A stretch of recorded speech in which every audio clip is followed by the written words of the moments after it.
नमस्कार, संवाद लाईव्ह टीव्हीमध्ये आपले स्वागत। महत्त्वाच्या राजकीय घडामोडींसाठी आजच आमच्या YouTube चॅनलला सबस्क्राइब करा। आता पाहूयात आजची बातमी।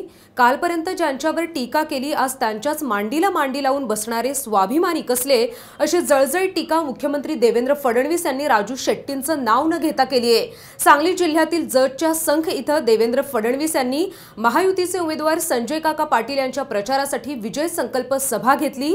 या सभेत फडणवीस बोलत होते। यावेळी मुख्यमंत्र्यांनी वसंतदादांच्या जन्मशताब्दीनिमित्त काँग्रेसने एकही कार्यक्रम घेतला नाही, मात्र आमच्या सरकारने खऱ्या अर्थाने वसंतदादांचा विकासात्मक विचारांचा वारसा चालवला, त्यामुळे यंदा काँग्रेसला दादांच्या वारसांनी लाथ मारली पाहिजे असं वक्तव्य त्यांनी केलं आहे। करत नाही आता ही कुठली स्वाभिमानी?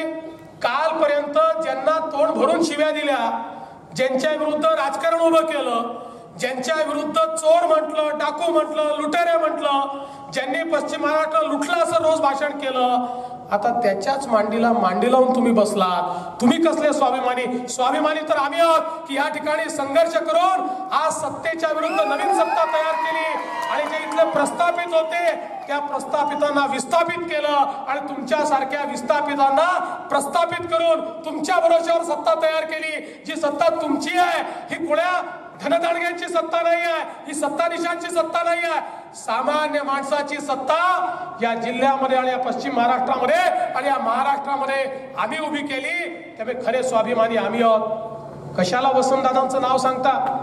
अरे ज्या वसंतदादांनी या जिल्ह्यामध्ये आणि महाराष्ट्रात काँग्रेस उभी केली, त्या वसंतदादांच्या शताब्दीच्या निमित्ताने साधा काँग्रेस पक्षाचा एक कार्यक्रम मला दाखवा। एक कार्यक्रम यांनी केला का वसंतदादांच्या नावाने? अरे आम्ही या ठिकाणी सरकारच्या वतीने समिती तयार केली आणि त्या ठिकाणी आपल्या सभागृहामध्ये वसंतदादांच्या संदर्भात एक चर्चा ठेवली, त्याच्यात त्यांना आम्ही श्रद्धांजली दिली आणि त्यांच्या नावाने कार्यक्रम हे सरकारने केले, काँग्रेस पक्षाने नाही केले, त्यांच्या कुटुंबाने नाही केले, हे कार्यक्रम आम्ही केले। खरं म्हणजे तुम्हाला जर स्वाभिमान असताना त्याच वेळी काँग्रेसला लाथ मारली असते आणि बाहेर पडला असतात आणि सांगितलं असतं की कशाचं काँग्रेस, ज्या वसंतदादांनी उभं केलं त्या वसंतदादाला जर हे विसरत असतील तर आम्हाला यात राहायचं नाही। पण सोयीची भूमिका घ्यायची। जोपर्यंत काँग्रेस आपल्याला तिकीट देईल वाटतं तोपर्यंत तिथे राहायचं। मग ज्या दिवशी काँग्रेसने सरेंडर केलं त्या दिवशी सांगायचं आता काँग्रेस वाचवण्याकरता, वसंतदादांचं नाव वाचवण्याकरता आम्ही दुसऱ्या पक्षामध्ये चाललो। बंधू भगिनींनो, हे सगळे नाटक लोकांना समजतात, हे कोणी विश्वास ठेवणार नाहीये।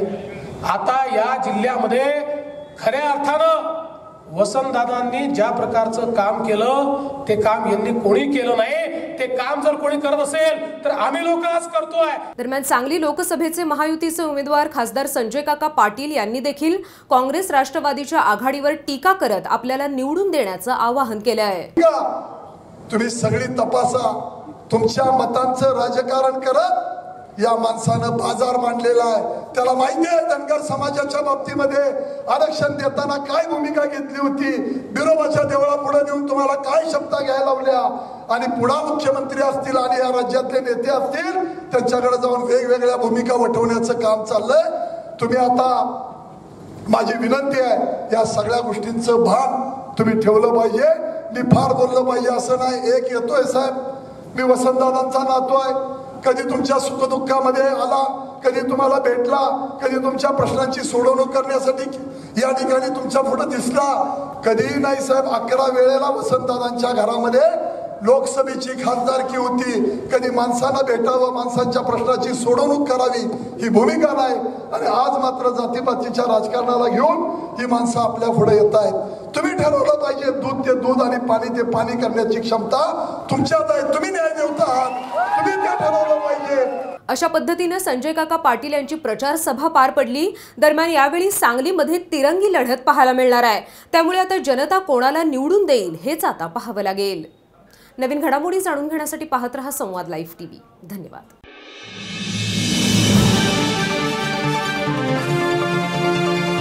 संवाद लाईव्ह टीव्ही, आपला विश्वास, आपलं चॅनल।